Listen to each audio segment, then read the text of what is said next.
We are back in business. Okay, cool. Excuse me. Excuse me. Woo. There's something caught in my throat. Try to make sure I drink some water before I got started anyway. Anyway, family, glad to be back with you. This camera look crooked. I can see it. Anyway, glad to be back with you. Hope you've been having a fantastic week since the last time we were together. If you are new here, this is Soul Swami Live, where we discuss all things healing in various formats. This is our main show. We have another show on Thursday, which is our book club show, and it is a spinoff of this show in an effort to help us connect or reconnect to that inner child on the inside of us. Um, where you can find us, we meet every Tuesday and Thursdays at 7 p.m. Eastern Time, and you can catch us on YouTube, Facebook, and Twitch. So I slimmed down something. We used to be on everything, but TikTok kept giving me issues. They'll let me stream today, then swear my content don't match theirs and ban me the next day. So I actually do like the efficiency of the fewer places to go. So again, you catch us on not TikTok, Twitch, YouTube, and Facebox Live. We on there. So generally at the beginning of our show, we do a chakra cleansing. This week, the chakra that we are on is our throat. Fantastic.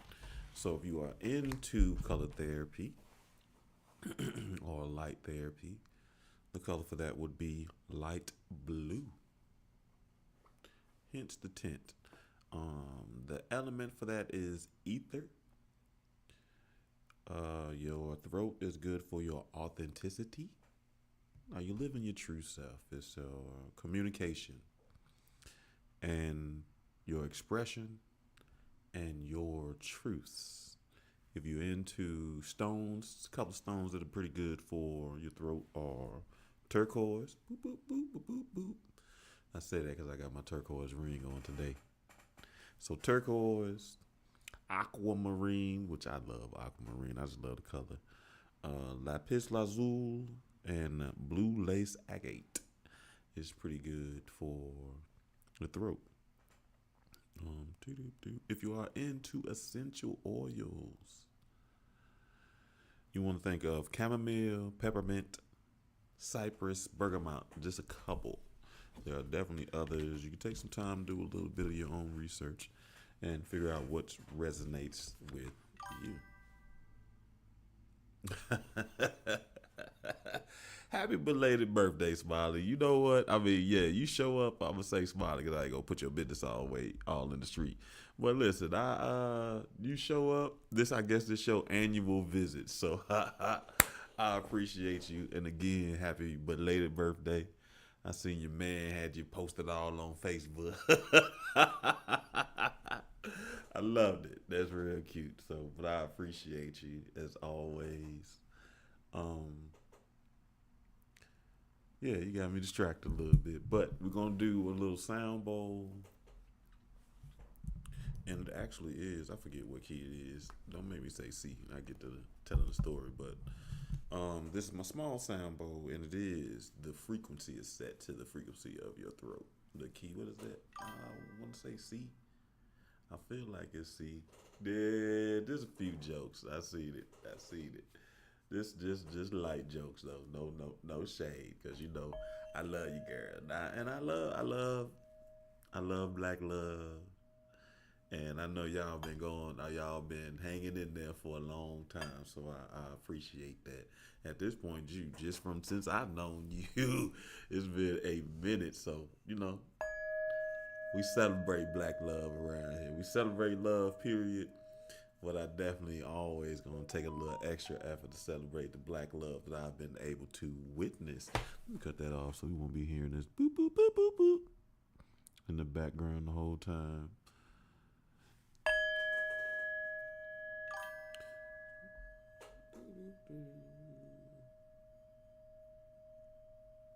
30 years. God bless. God bless. That's a long time, man. That's something to celebrate. For real, for real. So I'm curious, since y'all been together 30 years, and I know you generally a happy person. What do you think is, give me three of the main ingredients that helped you all survive or stay together for 30 years? What's the three main ingredients?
I keep forgetting how great this mic is. It picks up my cricket, cricket, cricket in my chair.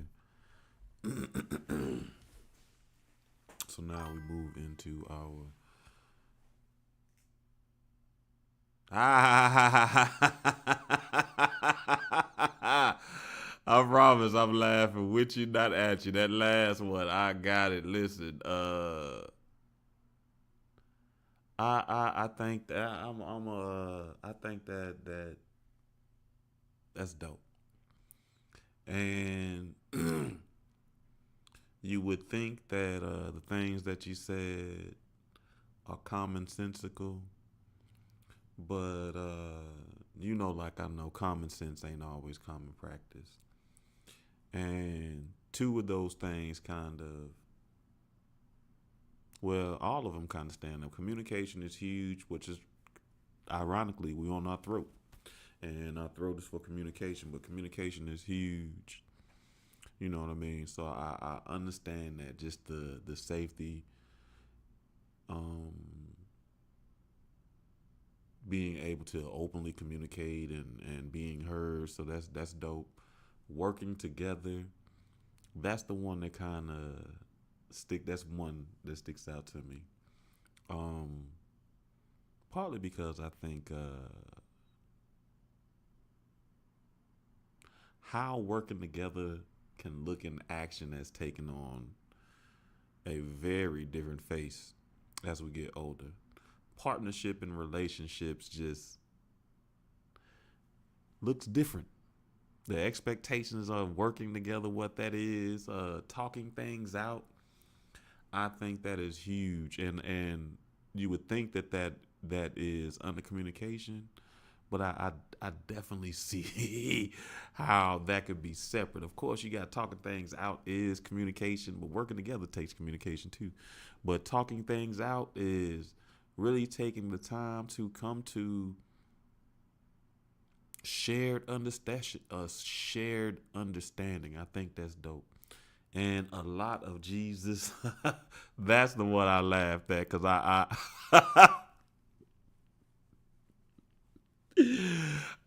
envisioned, I could see you, how you would have said that to me in person. So I laughed on that. And everybody might not be Christian, right?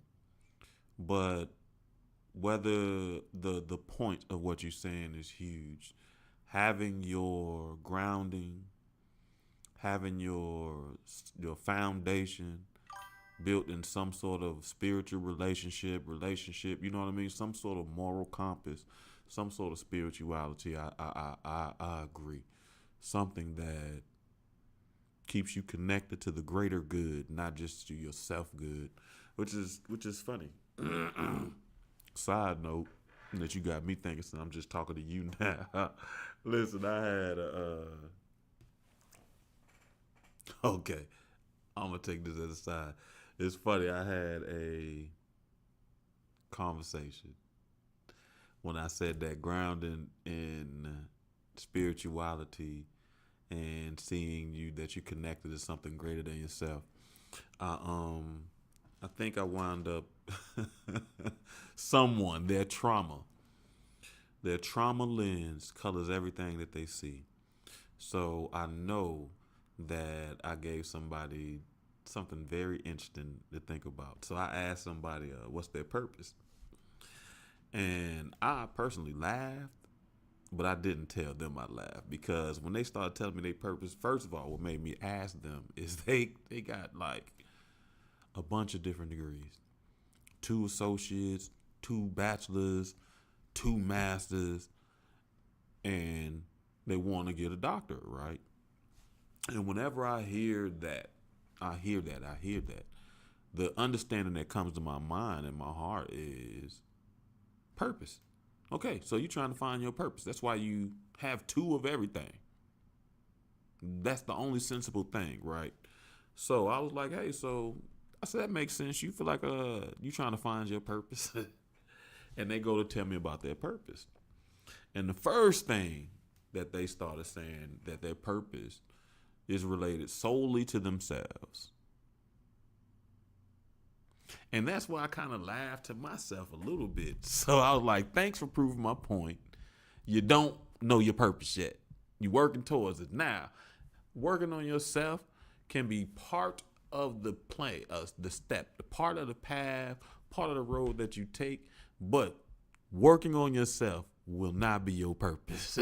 Your purpose is going to be something that allows you to address the greater good of society as a whole.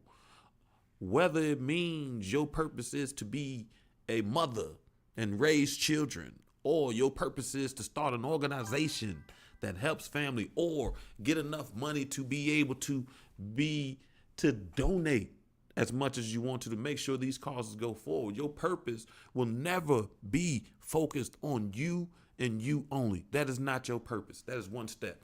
And the funny thing about it is, I knew because they're working on their spirituality. And it was funny because I get it, but I can tell they weren't necessarily in a space to be able to receive the lessons. Because even when I told them that I'm an energy reader, they got nervous. That was the first thing, so which I understand and I respect, because I can hear what people tell me, but I read your energy. So whatever comes out your mouth is one thing, and I don't pay that no attention. I really do, which is in line with what we're talking about.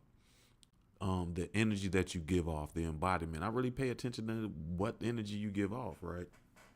And it's funny, but now to wrap this story up, I got to wrap it up with this too. So I know I did something crazy. So when I read their energy, I could tell that they're still looking for their purpose. They still have this anxiety, this anxiousness, this direction without the confidence that it's the right direction. They just have they have this nervousness that's going to make them hypercritical. And like I said, their traumas color their view. So I like that. I got to start asking this question too, which is hilarious. So one time when I was at an executive directors meeting, side note, I'm telling you too much. I hope you still there. But listen, I was at an executive directors meeting. And they asked us this question. I think I've talked about it on the show before. They asked us this question. We gonna move on. I can tell you this now. If you can be born in any time, what time would you be born in? And for me, that's always a very interesting question to ask black people, because depending on what you say, like, shit, I gotta be born with the dinosaurs, but anytime after that, it can be kind of lit, unless I could be like a Moor or something like that. But in a situation like that, my response can't be too black. Like, yo, I'll be a Moor. You know what I mean? Traveling around, teaching people how to bathe, taking over, creating sewer systems, as ways to feed the homeless and stuff like that. I'd have been that. But that can be too hotep. So I just think it's an interesting question, but I asked this question, right? So I let people tell me their question, their responses, right? And their response was civil rights. And a lot of black people pick civil rights. I don't pick civil rights because I don't pick no time before the time that I was born in right now. Because I really do think that I'd have been the example. If it hadn't been slavery, they'd have been tying the horses to my arms. I told my homeboy this weekend. I said they would have had them horses on my arm. I'd have been like this, still trying to fight as it ripped me apart. It wouldn't have helped. I'd have been an example. So I decided that the only time that I probably could survive outside of the time that I'm in, where I can live to old age, would be disco, the disco era. So I told them, and this is the part that gets crazy, and I do this because if you are in a space of hypercritical, there's not a lot of stuff funny, and you'll miss a joke or you'll miss the humor in the statement. So I say stuff crazy to see where you at. So I said I'll be born in the disco era because I love to dance. I'd have been doing disco, dancing, and all the cocaine I can coke. You feel me? I was like, I've been doing disco dancing and cocaine through that whole time period. Then I'd have quit all that. And they was like, wait, what? I was like, yeah. In the 80s, all I did like cocaine and dance and then quit all that and start a family like the rest of them fools who survived that time period did. You feel me? Just don't be too crazy. You know what I mean? And you can live at an old age. And I know once I mentioned that word cocaine, I knew it was going to trigger them. I knew it was going to trigger them. They were going to take it as I'm saying I do drugs now. But no, that's laughing because who picks that as the best part of that time period? I grew up at the end of that time period. The beginning of the crack era, rolling in, that was a different era. That was not a good time period. But I knew me even mentioning something to somebody that's hypercritical, hard on themselves, so they're going to be hard, overly judgmental. Saying something like that would trigger them. And I knew it did. And they ain't talked to me since, which is funny to me.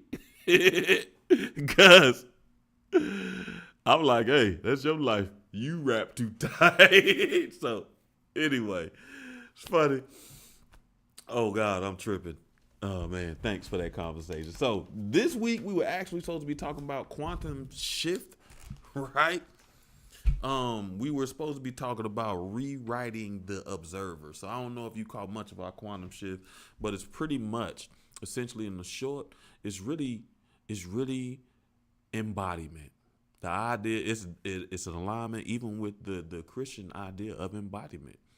You gotta live the word.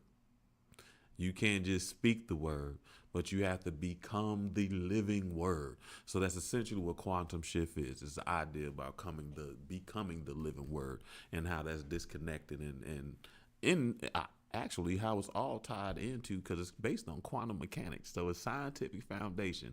And one of the things we try to do here is take away the mysticism and really draw the connection between science, spirituality, and religion, because they do connect.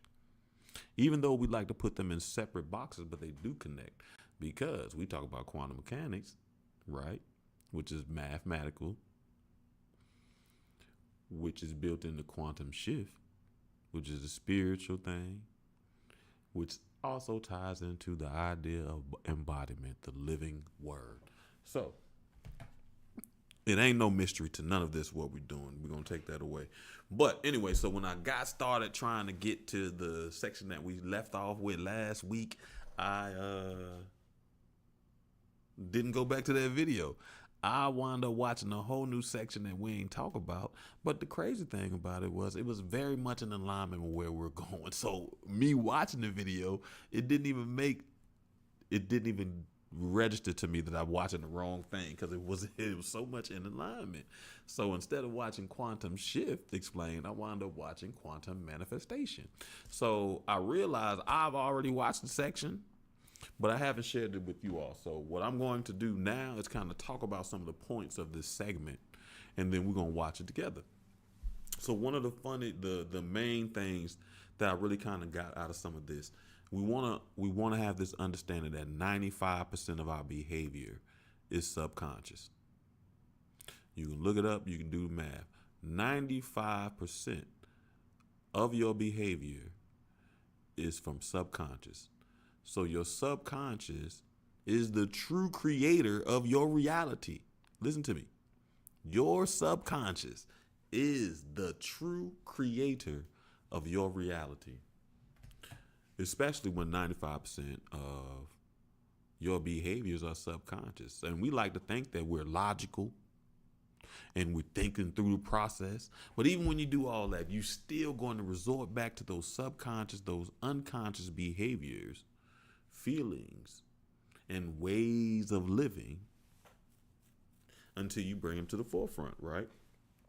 And even though I didn't watch the video, one of the parts we were on understand is rewriting the observer. So what we're trying to do here is rewrite how we understand energy and our relationship in it, and how we interact with that energy to create the life or the things that we want, right? So rewriting the observer is simply put, it is an emotional reconditioning. So here, when we think about that, because your unconscious is the observer, so you have to emotionally recondition your subconscious or your unconscious behaviors to go ahead and help to rewrite the observer, because that's your main observer. And why is this important? Because we talk a lot about manifestation. So the thing that is doing the manifesting for you is your subconscious. No matter what your conscious thinks, your subconscious, like I said, is the true creator of your reality. Now, when we think about this manifestation, some of the segment is going to talk about it. Key points kind of pointed out to me. And I guess the first way that I kind of looked at this area was areas of growth, right? For the idea of manifestation, our relationship with this idea of manifestation. One area of growth for manifestation is it attempts to rewrite your conscious desires without addressing the unconscious, subconscious that controls you. So what that means, right? An example of that would be like me saying, I am abundant.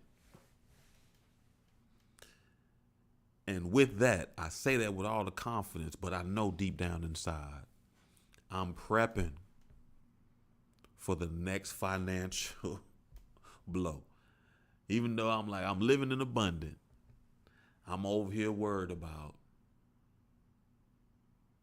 well, what ifs?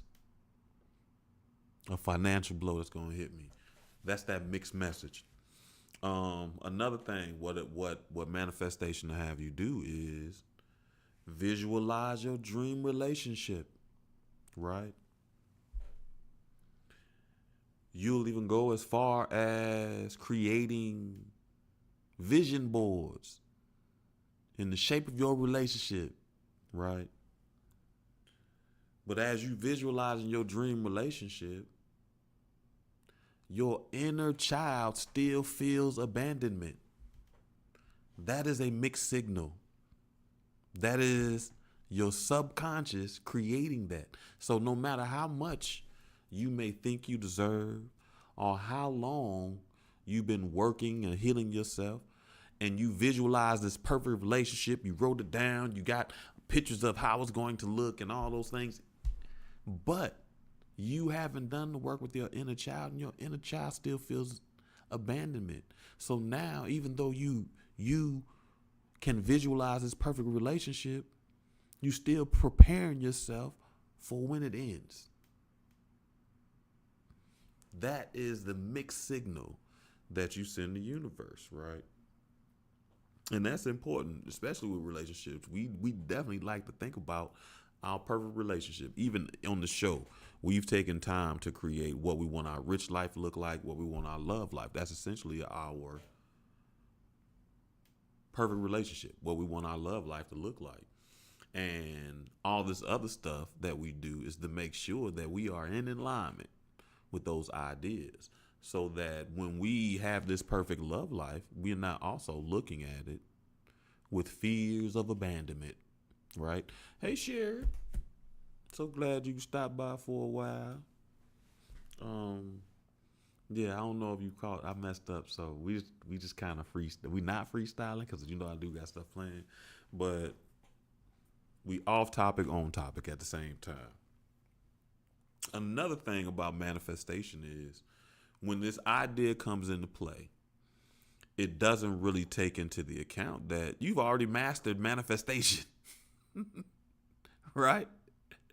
It doesn't tell you. It approaches you. The idea is brought to you as though it's something that you need to control, that you need to develop, because you don't have that skill. But you've already mastered the art of manifestation. Your subconscious controls 95% of your behaviors, right? Your thought patterns, your behaviors, your emotions are what create the reality. So your subconscious has been manifesting for you since the beginning. Is manifesting the reality that you see right now in your life, right? And ultimately, we just haven't been aware that we've already been a master of manifestation. We act like some of our life situations are from outside circumstances when it's really just us. So now, even when you approach the idea of manifestation, you can approach it with, I've already been a master of manifestation. So now the question resides, what have you been manifesting? Right? And is that manifestation in alignment with where you want to go? Another key point of the next segment that we're going to watch is to change your reality. You got to work with your subconscious, right? So that means you can't do it by force. Unfortunately, affirmations are good, but they are a way of force. So you have to wind up trying to embody the energy of that affirmation for it to fully work, right? So you don't send that mixed signal. So in changing reality and working with your subconscious, you got to not battle with the limiting beliefs, right? So that means when they show up, you don't want it to be a fight. Well, that I don't want it to be like that. I'm going to do this. I'm going to do that. You just don't want it to be a fight, right? Where if you doubt yourself, you got all these affirmations that you're going to tell yourself. That's like jabs to the doubt, to the doubt of yourself. What you really want to do is just bring those ideas, because let's say you tell yourself that you do want abundance, but you still flinch at the sight of bills, or you worry about a next financial issue to show up. You want to know why that second voice is coming. Where does it come from? Why is it saying something opposite of what I know to be good for me? Why is it saying something else? Then you want to know, what did that protect me from? What did that idea protect me from? One of those ideas as we relate to abundance, like you think about that and you start flinching and you worry about the bill. In society, we beat each other with fear-based thinking. Even in relationships, they really do tell you you shouldn't have all your eggs in one basket. Don't never let somebody have complete financial control over you. All that's fear-based thinking. And that's what you're vibrating to the universe. So guess what you get back? That your conscious thoughts are based on these unconscious fears. And those unconscious fears are creating your reality. So what did those ideas protect you from? And then you also want to ask, how did those ideas shape your identity? Because a lot of times we talk about, that's just the way I am, but is it?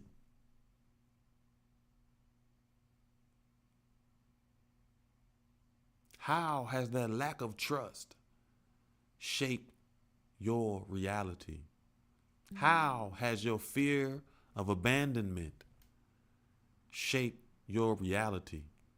How has your concerns of not being heard shaped your reality? How have your worries of not having your emotions in check shaped your reality, or showing those emotions, the fear of how they'll be received? How has that shaped your reality? Real life questions.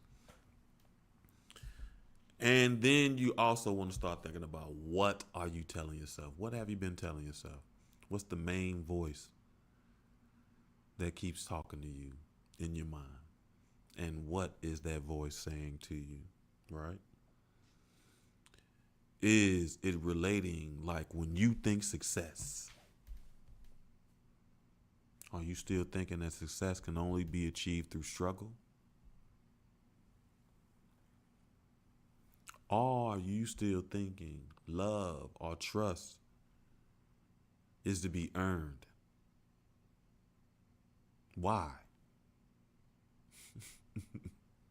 And watch those answers start shaping up in fears so quickly. Because sometimes, why? Fear-based thinking. So then you have people that you can't trust because they will be in alignment with the energy that you're putting out there. It's funny. I had a conversation over the weekend, and it came up. This idea of forgiveness came up, right? And I was talking to a Leo, which is funny, but I was talking to them, and they were saying how I don't really forgive people. You know what I mean? She was like, I feel like if you made that mistake, then that's the mistake, and sometimes you just gotta live with it. Blah blah blah, so forth, so forth. And they were telling me how sometimes they forgive people, but overall, people just be saying anything. And I said to them, oh, if those are your thoughts of forgiveness, no wonder you can't forgive yourself. Right? If you think so hard and so strong against forgiveness, how can you use that tool for yourself? There's no way. No wonder you struggle to forgive your mistakes. Right? Which was interesting. Now, a good point before I wrap up and we watch this clip. Okay, I'm looking at the wrong time. We might pick up again after this, though. So how do we work on it? How do we reprogram the subconscious? One way is awareness. Bringing to the forefront these behaviors, questioning why you respond the way you do. Questioning the conflict in thought where you want to have abundance, but you still fear finances. You want to bring awareness these thought patterns, these behaviors, so you can see if they're even in alignment with who you are. Are they even your fears? Do those thoughts even align with the life that you have lived? Because your life could be showing you that that's not true, but because you've been taught this the way to think, you can't let it go. My perfect example is we all are taught stranger danger. Don't trust strangers. Don't trust strangers. But then in life, we find out that there's several times that's exactly who you have to trust. You have to trust strangers. So is it smart to say don't trust strangers? Or is it smarter to start talking about the signs that show us that we can trust this stranger, right? Perfect. So bring awareness. Then you also want to breath work. One of the reasons we do the breath work before every show is one, to provide you with tools to be able to navigate your emotions. Because breath work, breathing, which is funny, because if you start paying attention to your breathing, when certain emotions show up, your breathing changes. So when frustration shows up, you breathe a little differently. When anger shows up, you breathe a little differently. When you're happy, you breathe a little differently. So pay attention to your breathing. For example, when you get angry, your breathing can get a little more shallow. With shallow breathing, that is a cue that you need to do some breath work. Reestablish that breathing pattern. Make sure you're getting enough oxygen into your brain so you can be clear that you're making the right decisions. You're not even shorting yourself. You pause and take those deep breaths. Make sure you're providing what's necessary to think. Breathing is great for the next thing, present. How you reprogram the subconscious is to be present. What does that mean? Be in the moment. Stop worrying about the what ifs. Trust yourself. Understand yourself. Truly understand yourself so you can trust yourself. I say this because it's funny. Side note, I watched this video of this girl talking about how her Tinder date was going to almost try to unalive her. So she goes out with this dude, and on the first date, she brings him back to her house, right? And all the comments were talking about how, girl, why you do that? Girl, why you do that? Blah, blah, blah, blah, blah, blah. And I reply, I say, I hope now that you recognize you're a sacral thinker. One of the reasons she never even questioned if that was a good idea is because she wasn't thinking with her mind. She was thinking with her sacral. What she was viewing, what she was experiencing was passing through the lens of her vagina. And that's the true story. What we forget sometimes is sacral is also a center for emotions and our passions. And we talked about many times, we don't even recognize that we are sacral thinkers. We think from that area. I've said it several times to you all. I recognize this about myself. Once I accepted this, I am a heart thinker. I think a lot from my heart. I am a solar plexus thinker. I make a lot of gut-based decisions. People like, why you do that? I don't know. I felt it in my gut. I just did it in my gut. I felt it in my gut. And I know I'm a sacral thinker. I will make decisions based on that. Right. So I say that is in referencing to knowing your true self. So being able to recognize yourself so you can be present. And the last thing you want to do is repetition. Now, we like to say 18 days to form a new habit. But the thing you want to do is don't tie yourself. Don't handcuff yourself to this idea of 18 days. Just start making sure that you're starting to introduce it into your life. And do it repeatedly. And at some point, it will become a natural repetition for you and a natural occurrence for something that for you and how you function. So again, it's awareness, breath work, being present, and repetition. That is the gentle tuning of that machine of the subconscious versus the force of ideas of just manifest. Just speak it and use your hands to shape it.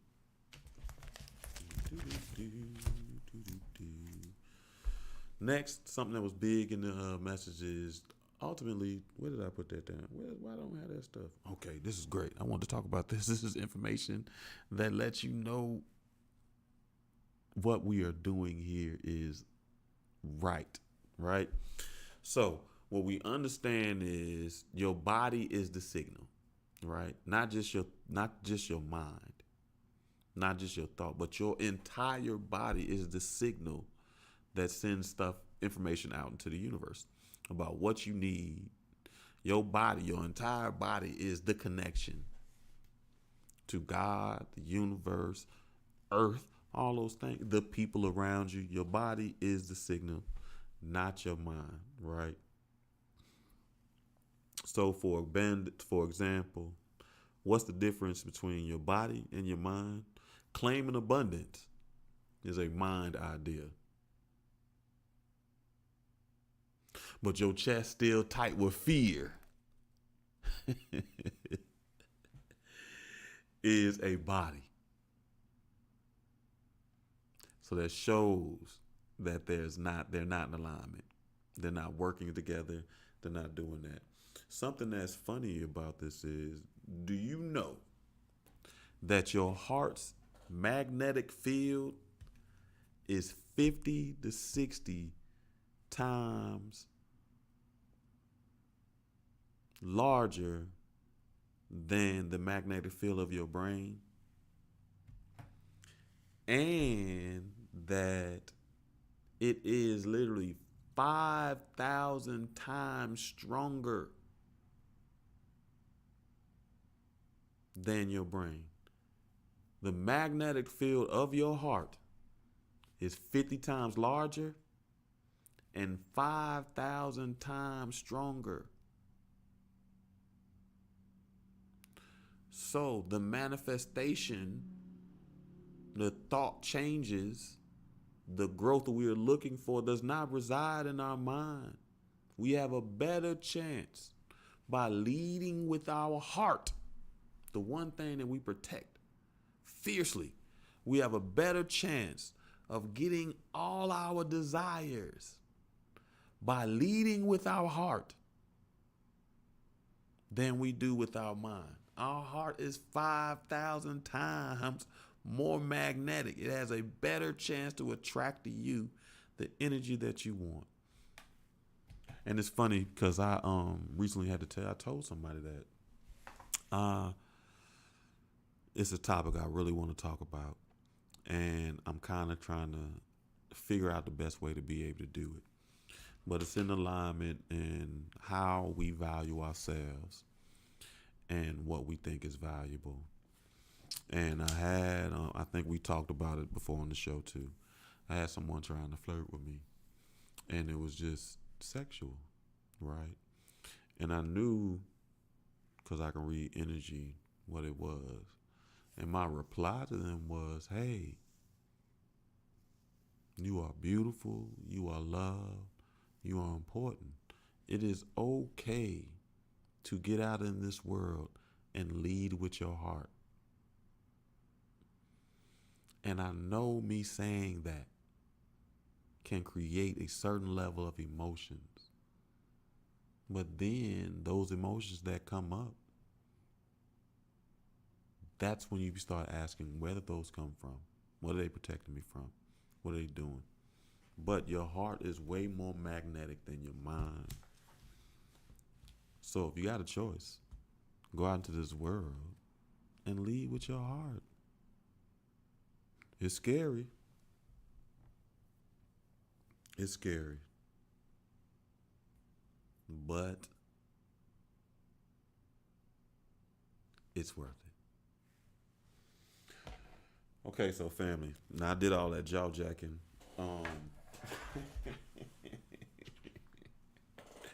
Now y'all didn't get to see what I was talking about, so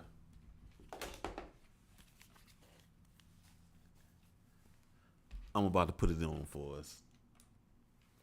Because you may pick up some of your own messages that I did not pick up. So where we at? Woo.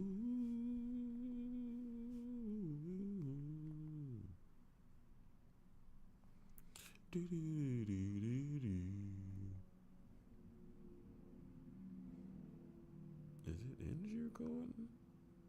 Hey, there you go.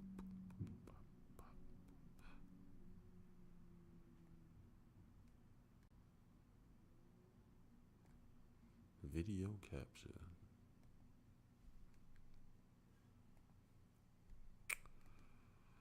All right, so okay, let me turn it up a little bit too, cause it was low.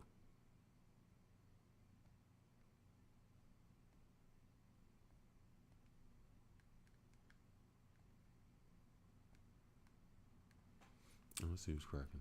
Do do do do do do do do.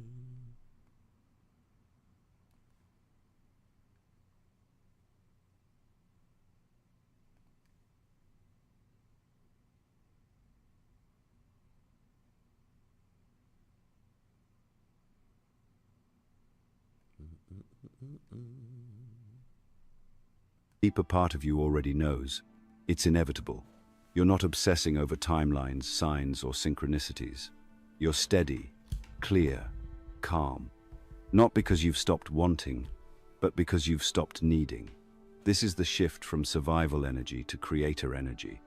And the moment you enter that frequency, the field begins to bend toward you, not because you forced it, but because you finally aligned with it. The work isn't in the doing. The work is in the being. The question isn't, how do I manifest faster? It's, how do I become the version of me who no longer doubts this is mine? If you're struggling to manifest the life you want, it's not because you're not trying hard enough. It's because you're not aware of who's really doing the manifesting.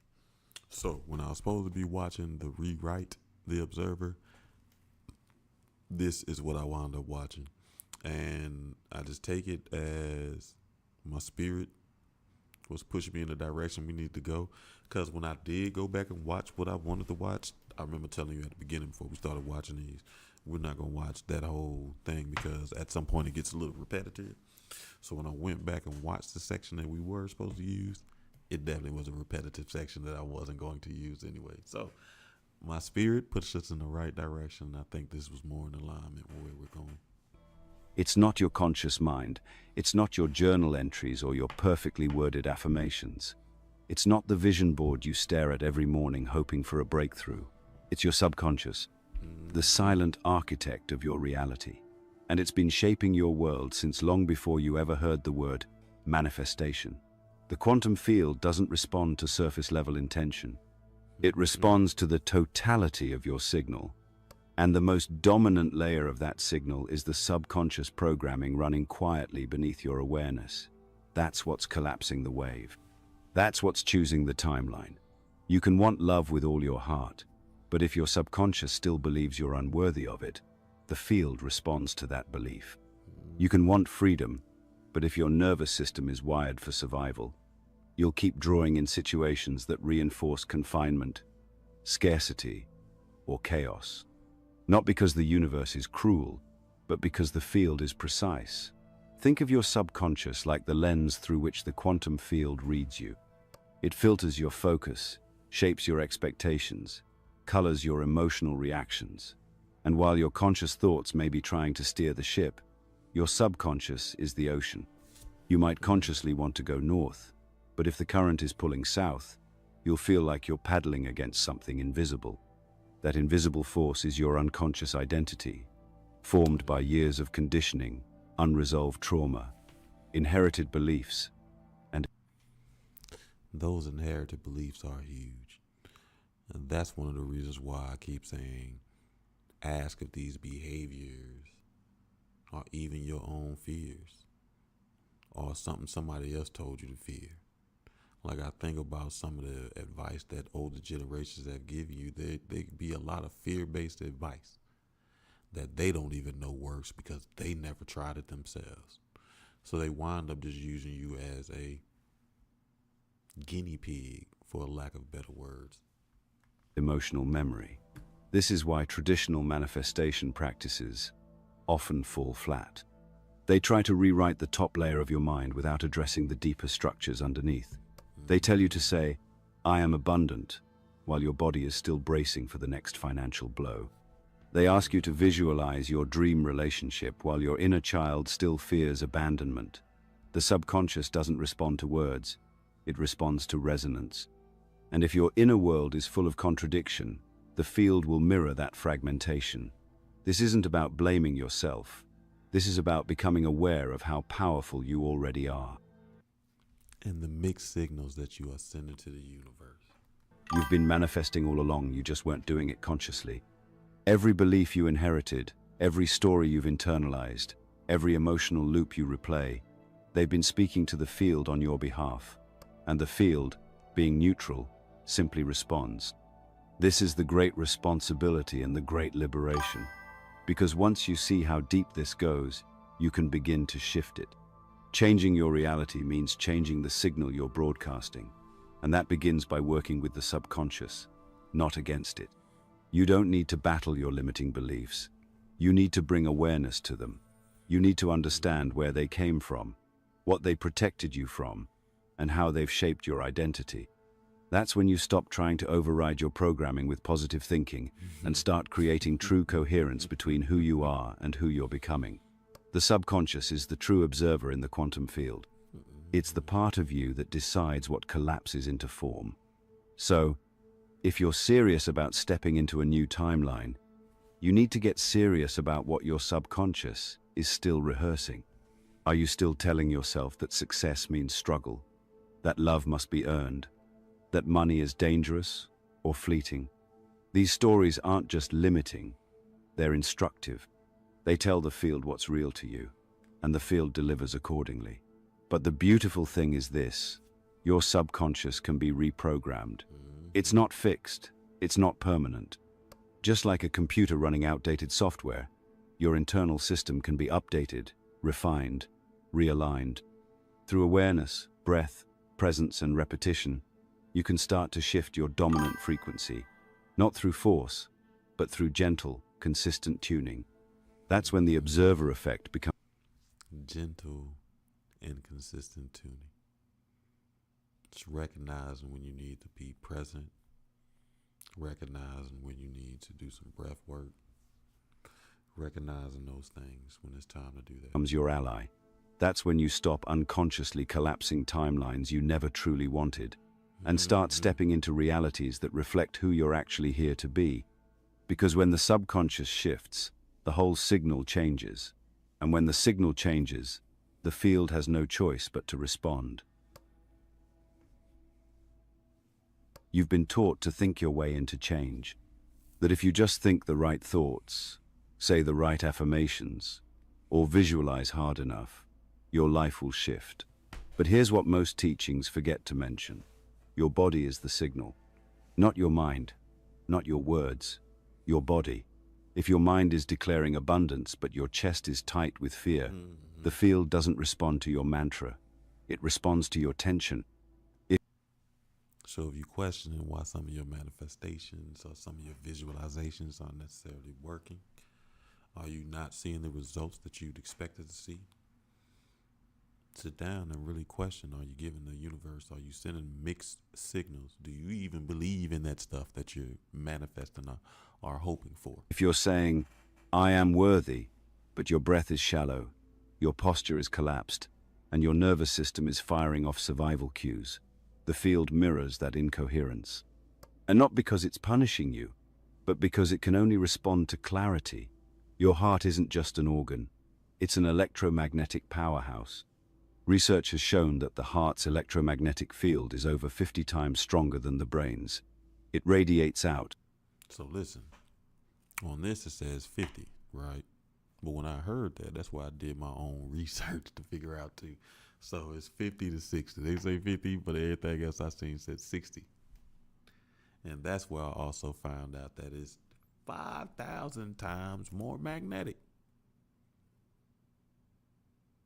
So your heart has a better chance to attract those things. Interacting with the field around you in a constant, silent conversation.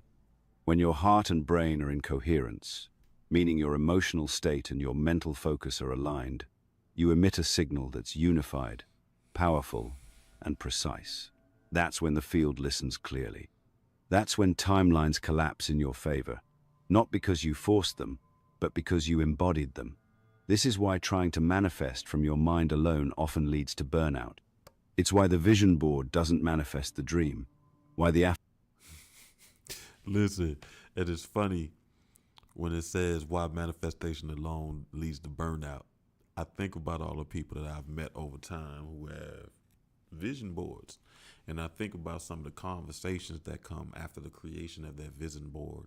And some of them revolves right around that burnout. Like, I've created this vision board. I've been saying my affirmations and mantras. I've been doing my part. But it's funny because I'm not saying everybody, but a lot of people that I've interacted with energetically are sending mixed signals. They have these vision boards of things that they want, but they don't even believe that those things are possible. It seems like a dream that they can't even create or make a reality of because they're still thinking their body's still functioning in those survival thought processes and paradigms that we've lived in for so long. affirmations don't stick, because without the body, without the nervous system, without the heart, your signal is fragmented. The mind says one thing, the body says another, and the field doesn't know what to reflect. It doesn't respond to confusion. It reflects certainty, and certainty isn't a thought, it's a state. Coherence is what happens when all layers of you are speaking the same language, when your thoughts, emotions, and body are aligned around a single truth. That's when manifestation accelerates. That's when opportunities show up without being chased. When people say, things just started flowing, they're describing a coherent state. The field begins to respond to you like gravity, not because you did more, but because your presence became undeniable. You've already felt this. Think about the moments when things just worked, when synchronicities lined up. I'm laughing. I'm laughing, not because it's funny, but as a release of emotions. But really, I am actually thinking about those things where things just kind of flow and it just kind of lined up. And we always say what's for us. That's how it happens, right? Now, I even look at that idea of what's for us. It just kind of naturally flows to us. It's for us. I kind of look at that idea a little differently. I've always kind of thought that, well, maybe sometimes we miss what's for us because we're not in alignment. Some of the resistance that we're having and creating it is not because it's the wrong situation, is that we went into it with the wrong energy, which is When someone wild called you thought. right as you were thinking of them, when the opportunity you needed just appeared, you weren't forcing anything in those moments. You were present, relaxed, open, and in that openness, your signal was clean. That's not magic. That's not magic. That's coherence.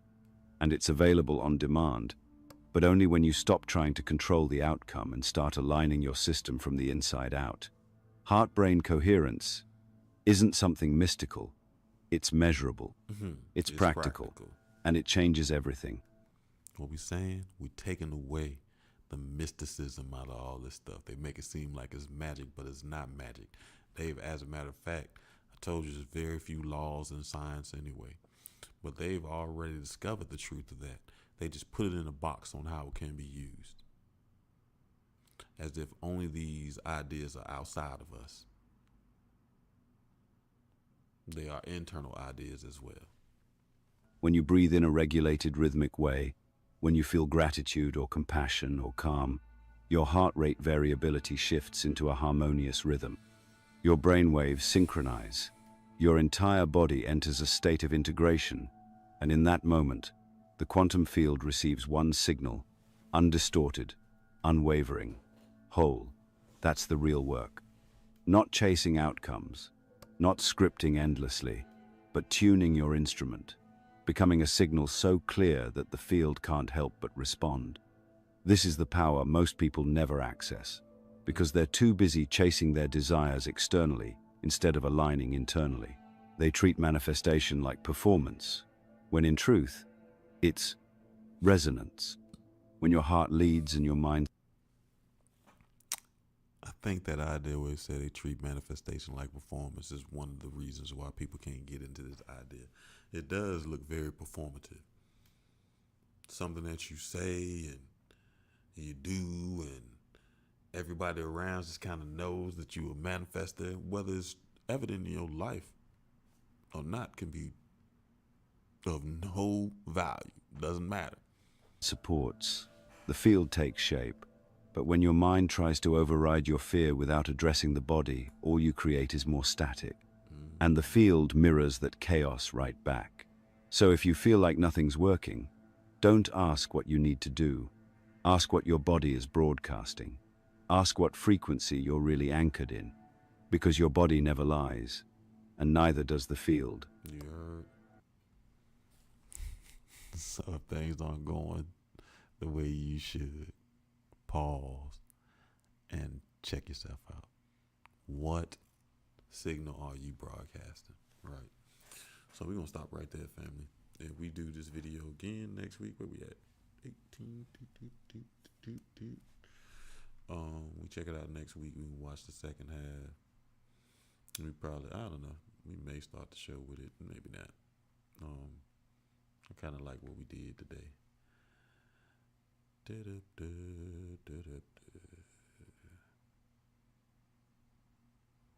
Let's see what we got cracking.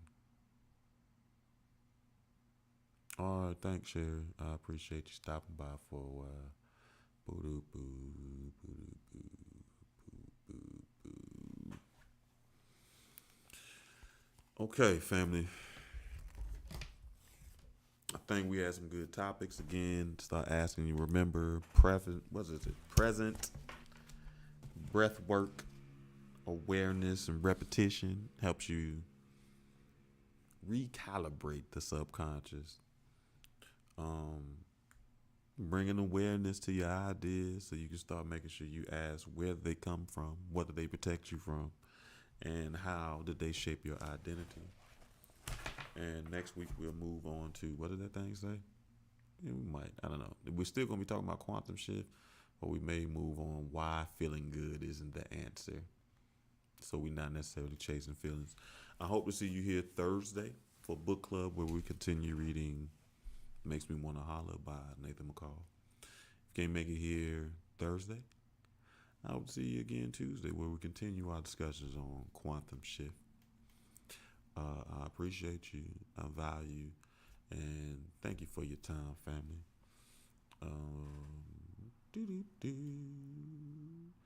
I hope you have a great evening. I'm not trying to wait that. There we go. Boo-doo-boo.